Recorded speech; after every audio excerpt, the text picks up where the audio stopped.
Okay, let's continue with synthetic division. This is 3.3, dividing polynomials. And for synthetic division, let's look at this problem. Okay, we have 2x squared minus 6x minus 3x to the third plus x to the fourth, 3 plus x. If you've noticed with this problem, it's not written in order.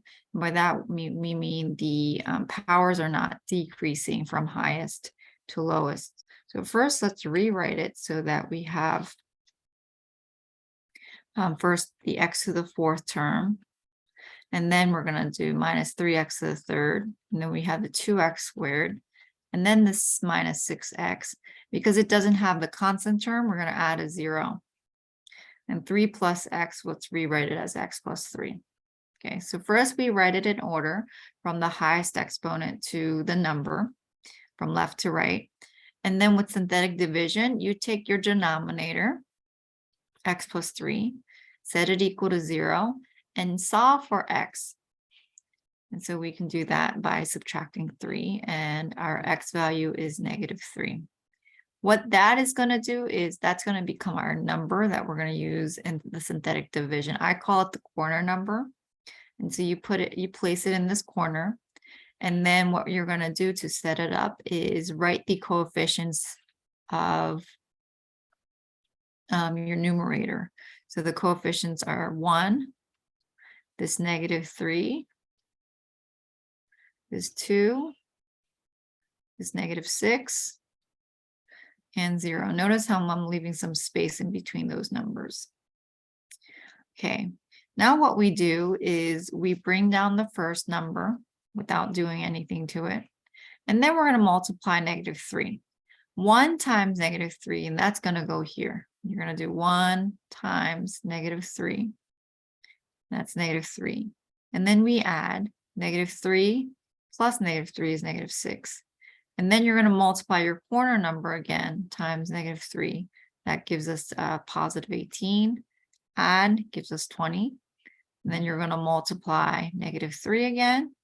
And that's -60. We add, gives us -66. Multiply -3 again. And -66 times -3 is, let's see, positive 198. 0 plus 198 is 198. Okay, so what do these numbers mean? The last number is your remainder.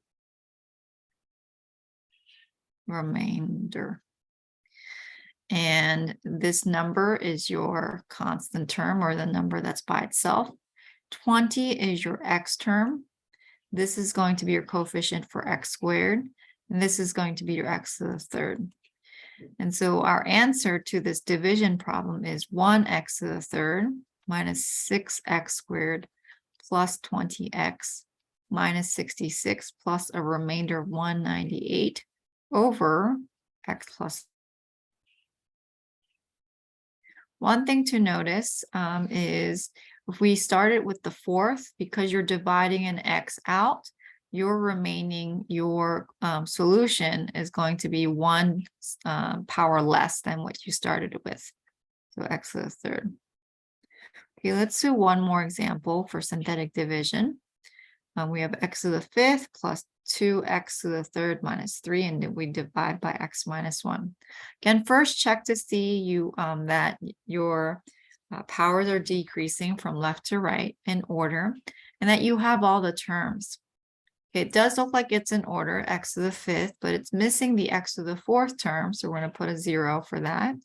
And it has the 2x to the third. It's missing the x squared term, so 0x squared. It's missing the x term, 0x. It has the -3, so here this part's done. And then we divide by x minus 1. Okay, so to get the corner number, you take what we're dividing by, set it equal to 0. And then we add 1 to both sides, and so x is equal to 1. That's our corner number. And we get our coefficients.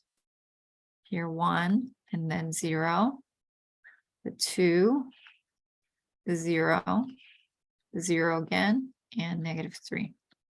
So make sure you leave plenty of space So after that, we have this line. Bring the first one down. We're going to multiply every number by 1, that corner number. So 1 times 1 is just 1. Add 0 and 1 together, we get 1. Multiply by 1 again, we get 1. Add 2 and 1 makes 3. Multiply by 1, we get 3. 0 plus 3 is 3. Multiply by 1, we get 3 again. 0 plus 3 is 3. Multiply by 1, and 3 times 1 is 3. And so we get 0. So what does that number at the end mean? That's our remainder.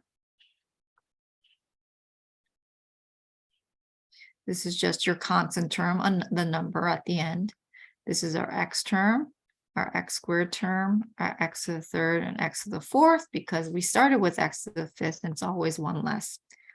So we got 1x to the fourth plus x to the third plus 3x squared plus 3x plus the number plus the remainder of 0 divided by x minus 1.